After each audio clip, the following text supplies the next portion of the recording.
വേമ്പനാട്ട് കായലിന്റെ ഓളപ്പരപ്പിൽ പൊൻവേൽ തിളങ്ങുമ്പോൾ കിഴക്കൻ കാറ്റേറ്റ് കുമരകം ഉണരുകയായി.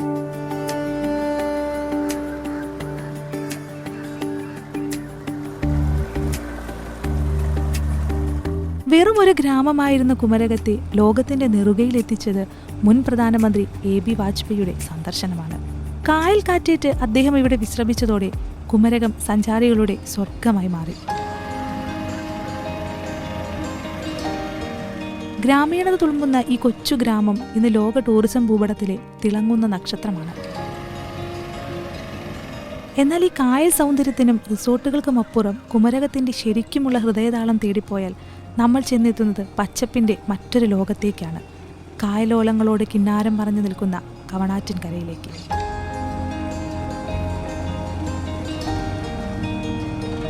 കവണാറ്റിൻകരയിലെ പക്ഷി സങ്കേതത്തിലെത്തുന്ന സഞ്ചാരികൾ അറിയാതെ പോകുന്ന ചില കഥകളുണ്ട്.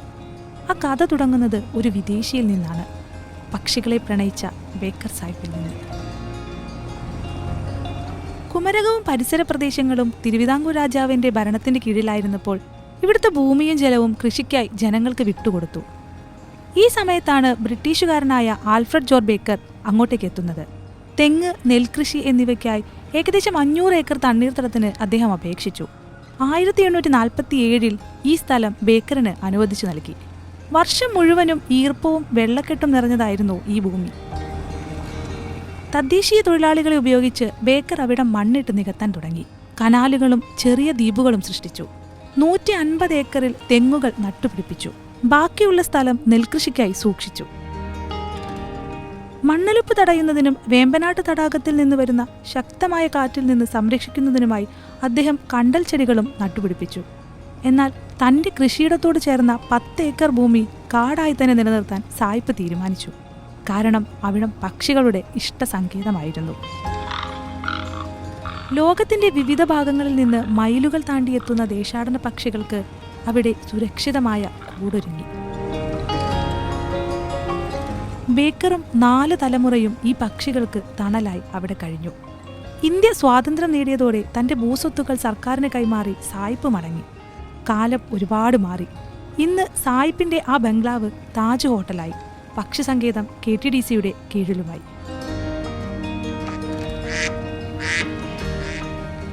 എൻ്റെ പേര് റിജു എന്നാണ്. ഞാൻ ശിക്കാര ബോട്ട് ഓടിക്കുന്ന ഡ്രൈവറാണ്. നമ്മൾ ബോട്ട് സ്റ്റാർട്ട് ചെയ്തത് കവണാറ്റിങ്കരയിൽ നിന്നാണ്. കവണാറ്റിങ്കരയിൽ സ്റ്റാർട്ട് ചെയ്ത് നമ്മൾ അയ്മനം വില്ലേജാണ്. അയ്മനം വില്ലേജ് എന്ന് പറയുമ്പോൾ നമ്മൾ ഇച്ചിരി ഫേമസ് സ്ഥലമാണ്. അരുന്ധതി റോയ് എന്ന് പറഞ്ഞ എഴുത്തുകാരുടെ സ്ഥലമാണ്. ഈ അരുന്ധതി റോയുടെ ആ നോവലും അതൊക്കെ വായിച്ചാണ് കൂടുതലും ഫോറിനേഴ്സ്, ജർമ്മൻ ഗസ്റ്റൊക്കെ കൂടുതലായിട്ട് വരുന്നത്. അവരുടെ ആ ബുക്ക് വായിച്ചുകൊണ്ടാണ്. അതാണ് ഇവിടുത്തെ ഒരു പ്രചോദനം. എല്ലാത്തിനും ഗസ്റ്റ് കൂടുതലായിട്ട് വരാനുള്ള ഒരു പ്രചോദനം കിട്ടുന്നത്. വേമ്പനാടിന്റെ ദത്തുപുത്രിയാണ് കുമരകം. കണക്കുകളനുസരിച്ച് 6000 വർഷങ്ങൾക്ക് മുൻപാണ് ഈ കായൽ രൂപപ്പെട്ടത്. 15 കിലോമീറ്ററോളം വീതിയുള്ള ജലപ്പരപ്പാണ് കുമരകത്തിന്റെ അന്നദാതാവ്. കറുത്ത കക്കയും വെളുത്ത കക്കയും വാരുന്ന തൊഴിലാളികൾ മുതൽ കായൽ വിഭവങ്ങളായ കരിമീനും കൊഞ്ചും തികടിയെത്തുന്ന വിദേശികൾ വരെ കുമരകത്തിന്റെ ഭാഗമാണ്. പണ്ട് കോട്ടയത്ത് നിന്ന് ആറ്റാമംഗലം പള്ളി വരെ മാത്രമായിരുന്നു റോഡുണ്ടായിരുന്നത്. പക്ഷേ ഇന്ന് വലിയ ടൂറിസ്റ്റ് കേന്ദ്രങ്ങളിലേക്കും റിസോർട്ടുകളിലേക്കുമെല്ലാം ഈ റോഡ് നീണ്ടു. ദിവസവും 100 കണക്കിന് ടൂറിസ്റ്റുകളാണ് ഈ പച്ചപ്പ് തേടി ഇങ്ങോട്ടേക്ക് എത്തുന്നത്.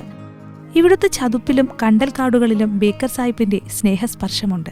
പക്ഷികൾക്കായി അദ്ദേഹം മാറ്റിവെച്ച ആ 10 ഏക്കറാണ് ഇന്നും കുമരകത്തിന്റെ ഹൃദയതാളം.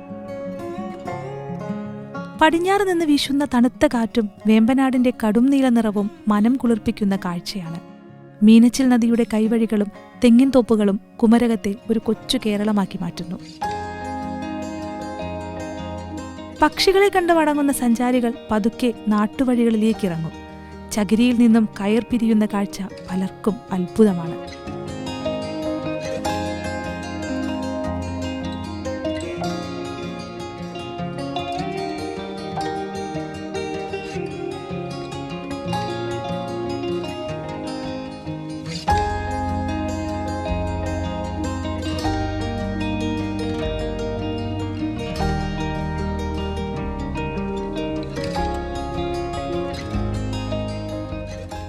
എൻ്റെ പേര് സാന്ദ്ര. ഞാനിവിടെ റെസ്പോൺസിബിൾ ടൂറിസത്തിൻ്റെ ടൂർ ഗൈഡായിട്ട് വർക്ക് ചെയ്യുന്ന ആളാണ്. നമുക്കിവിടെ നമ്മൾ ചെയ്തു കൊടുക്കുന്നത് വില്ലേജ് ടൂറാണ്. അപ്പം 6:30 മുതൽ രാവിലെ നമുക്ക് സ്ലോട്ട്സ് ബുക്ക് ചെയ്യാം. ഇവിടെ കോർഡിനേറ്റേഴ്സ് ഉണ്ട് RTയുടെ. അപ്പോൾ അവരുമായിട്ട് കോൺടാക്ട് ചെയ്തിട്ട് നമുക്കത് ബുക്ക് ചെയ്യാം. ബുക്ക് ചെയ്ത ശേഷം നമുക്ക് ആ കൂടെ ബേർഡ് വാച്ചിങ്ങും അതുപോലെ കുറച്ച് വില്ലേജ് ആക്ടിവിറ്റീസ് ആയിരിക്കും നമ്മൾ കാണുക.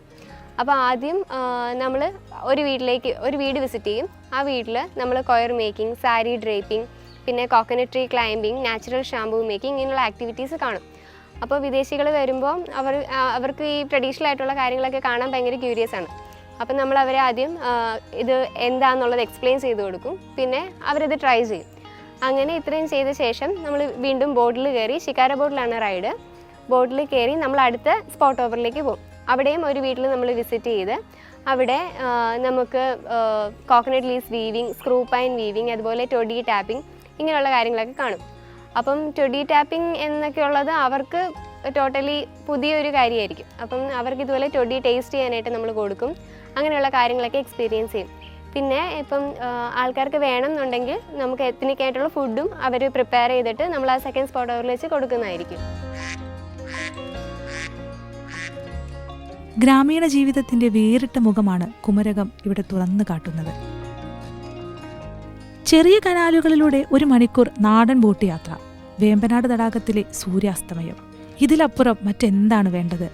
കായൽ കയ്യേറ്റങ്ങളും മലിനീകരണവും ഭീഷണിയാകുമ്പോഴും ദേശാടന പക്ഷികൾ ഇന്നും കവണാറ്റിൻകരയെ തേടിയെത്തുന്നു.